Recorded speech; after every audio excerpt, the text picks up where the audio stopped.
Winds of Alaska. They say the silence in Alaska can be louder than a gunshot, especially where no trails are marked and even animals steer clear.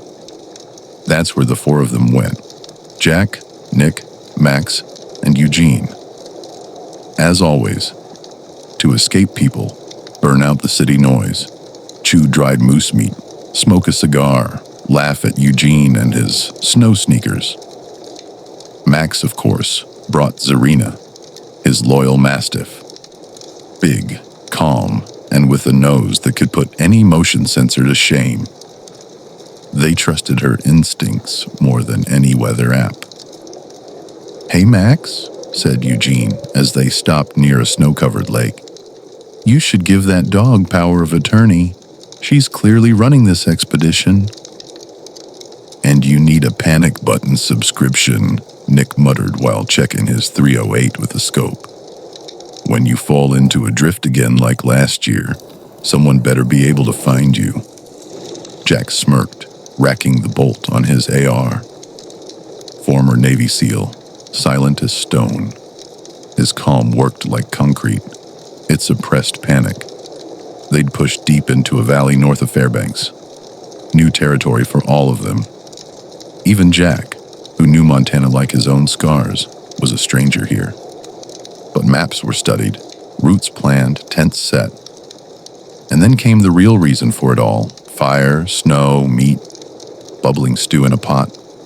A man's life. No filters. On the second day, they went out hunting. Fresh moose tracks. The sun briefly cracked through the clouds. Things were looking good, until Zarina growled. She stopped and started digging at the snow.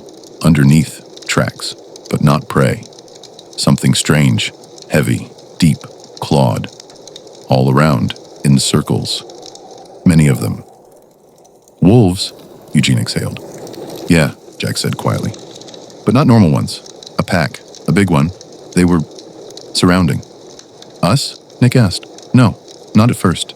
But now? Maybe." They turned back, slowly, cautiously. Zarina never left Max's side. On the third night, it came. Not a man, a wolf. Massive. White. Fangs like ice axes. It stood just at the edge of the firelight and stared. The men lifted weapons, but didn't fire. The creature left, quietly. "Alpha," said Max. "He came to see who we are." "We're just guys with guns," Eugene said, with a nervous laugh, lighting a cigar. "Exactly," Jack replied. "He came to judge that." The hunters become the hunted. By day 4, they realized they weren't hunting anymore. They were being tracked, watched. Wolves didn't attack, but they herded them, misled them, snapped branches, erased their markers. "They're leading us," said Nick. "Strategy. They've got nothing to lose. Game's scarce. They're starving." "It's a territory play," Jack added. "We crossed a line. Now we either leave or stay forever." "We could call the chopper crew," Eugene offered. "Or just bail." "No," Max said. "First we show them we're not prey." On day 5, they set up a trap camp. High ground, good visibility. Perimeter tripwires, 4 exits, 2-man shifts, ammo distributed. Radios synced. The wolves came at night, not random, tactical. At first, silence.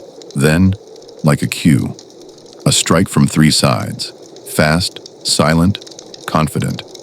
Zarina gave the alert. Eugene dropped one wolf with a clean shot. Nick fired from cover. Jack stepped forward, firing short bursts with precision. Max dragged Eugene clear when he slipped. 4 down, Jack said. Rest are regrouping. Then, silence again. Morning revealed blood trails, broken branches, 1 dead wolf left behind. And again, the Alpha's track. Separate, observing. The final day. On day 7, a blizzard came. They stayed in camp, no shooting, just waiting. Watching the snow as if it might explain something. Then Jack stepped into the center of camp, pulled off his gloves. "Enough," he said. "We're not enemies. But we're not prey either. If you're out there, show yourselves. And they did. The alpha first, then 5 others. The rest? Gone, dead or retreated. They stood. 4 men, 6 wolves, snow between them like a boundary. The alpha approached and stared directly into Jack's eyes. For several seconds, no one moved. Then the wolf turned away, slowly, left. No fight, no sound, no blood. Aftermath. It's been 3 years. Nick still hangs wolf-shaped targets at the range, just to stay sharp. Max swears Zarina hears something in the night. Something familiar. Eugene still brings cigars and a thermos to the grocery store. Jack just sometimes goes quiet. They never went back to that part of Alaska. Not from fear, just from understanding. Because when the winds of Alaska breathe down your neck, you either become the beast or stay a man. And maybe someday they'll meet again. Men and wolves, face to face, as equals. If you've made it this far, thank you. These aren't just stories. They're pieces of something bigger. The silence of the woods, the pulse of survival, the moments when men and nature stare each other down. If this tale gave you chills, hit that like button. Subscribe to the channel and tap the bell, because more wild, true, and twisted stories are coming. From the backwoods of Alaska to the campfires of Montana, I've got a whole pack of them waiting for you. And hey, don't stray too far from the trail.